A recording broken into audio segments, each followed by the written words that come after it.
रायगडच्या पेण तालुक्यातील वरवणे येथील शासकीय आश्रमशाळेत चौथीमध्ये शिकणाऱ्या आदिवासी विद्यार्थिनीचा कुष्ठरोगी ठरवून चुकीची औषधं दिल्याने दुर्दैवी मृत्यू झाला। 3 महिने उलटून ही खुशबू नामदेव ठाकरे हिच्या मृत्यूला कारणीभूत असलेल्या यंत्रणेवर कोणतीही कारवाई न झाल्याने आदिवासी समाज बांधवांनी आक्रमक होत आक्रोश मोर्चा काढला। कामार्ली प्राथमिक आरोग्य केंद्राचे वैद्यकीय पथकाने खुशबूला चुकीची औषधं दिल्याचा दावा ग्रामसंवर्धन सामाजिक संस्था व आदिवासी संघटनांनी केलाय। खुशबू ठाकरेच्या पालकांची व मुख्याध्यापकांची कुष्ठरोगाची औषधं सुरू करण्याबाबत कोणतीही परवानगी घेण्यात आली नव्हती। ही धक्कादायक बाब यावेळी मांडण्यात आली।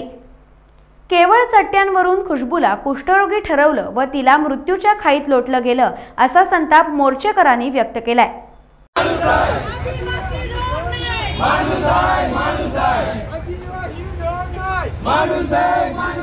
माणुसकीची भीक नको, माणुसकीची भीक नको,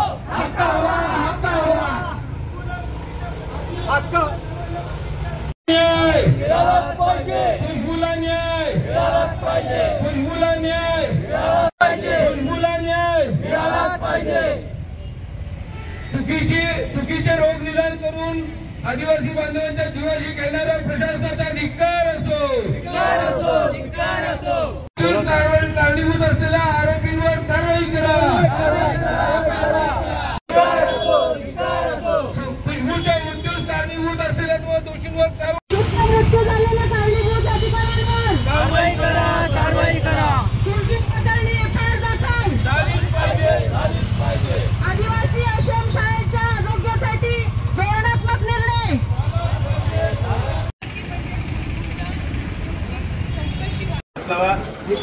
संदीप सर, खुशबूला न्याय मिळालाच पाहिजे, खुशबूचा जीव घेणाऱ्या दोषी अधिकाऱ्यांवर कारवाई झालीच पाहिजे, झालीच पाहिजे। खुशबूच्या मारेकऱ्यांवर गुन्हे दाखल झालेच पाहिजे, झालेच पाहिजे, झालेच पाहिजे। खुशबूच्या आपल्या पोलीस प्रशासनातर्फे जो तपास व्हायला पाहिजे तो पूर्णतः झालेला आहे। याच्यानंतर आपल्याला फक्त केमिकल ॲनालिसिस, रासायनिक अन्वेषण, रासायनिक यांचा आपल्याला अहवाल प्राप्त होणं बाकी आहे। त्यानंतर एक कमिटी स्थापन करण्यात आलेली आहे वैद्यकीय अधिकाऱ्यांची, तालुका स्तरावर, जिल्हा स्तरावर, राज्य स्तरावरती कमिटी स्थापन करण्यात आलेली आहे। ह्या दोघांचे अहवाल येणं बाकी आहे। हे अहवाल आल्यावरती आपण तात्काळ ज्या आपल्याकडे जे पुरावे हजर होतील, पुरावे आपल्याला सबमिट होतील, त्या बेसिसवरती आणि पोलिसांनी केलेल्या तपासावरती आपण पुढील वरिष्ठांच्या आदेशानुसार आपण ही कारवाई करणार आहोत।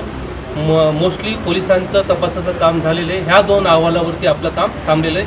हे 2 अहवाल आपले केमिकल ॲनालिसिस आणि जिल्हा समितीचा जर अहवाल आला त्याच्यानंतर आपण ती पुढची कारवाई करणार आहोत। त्याला टाइम बॉन्ड काय जाईल, किती दिवसांनी? टाइम बॉन्ड मोस्टली रासायनिक अन्वेषण म्हणजे कलेरावरून जो रिपोर्ट येतो, आपण जे पोस्टमार्टम नंतर जे आपण ऑर्गन्स वगैरे जे आपण केमिकल ॲनालिसिसला पाठवले त्याला मिनिमम 3 ते 4 मंथ्स लागतातच।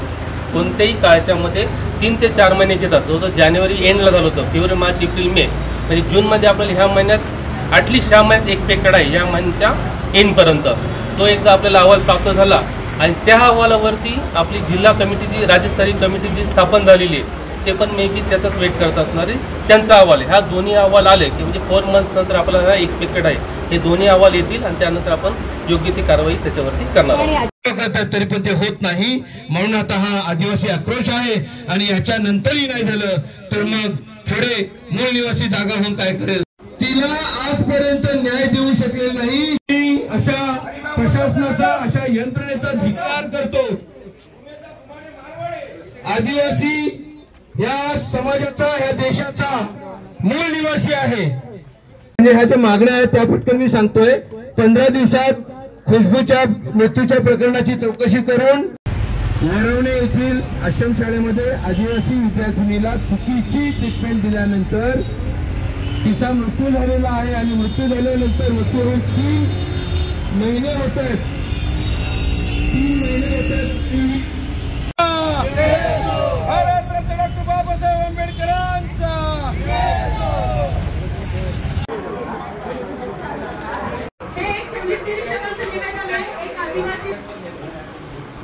साहेब पण प्रकल्प अधिकाऱ्यांशी बोला, त्या मुलीचं ऍडमिशन करत नाहीये, त्या शाळेत जायला मदत नाही।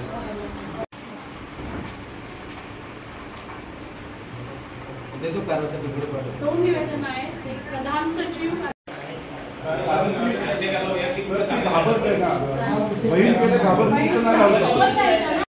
चुकीची औषधं दिली त्याच्यामुळं खुशबूचा मृत्यू झाला. हातापायाने सुजा आली, सगळे सुजा आली, सगळे हातापायाला डोळ्याला सगळे सूज चढले. त्याच्यात मृत्यू झाला.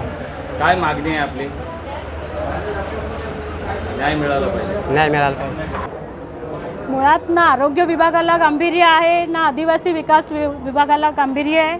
पोलीस प्रशासनाकडनं सुद्धा क्लिनिकल ॲनालाइजची वाट इतकी पाहणं, वास्तविक पाहता चौकशी अहवालाच्या आधारावर गुन्हा दाखल होऊ शकतो प्रथमदर्शनी.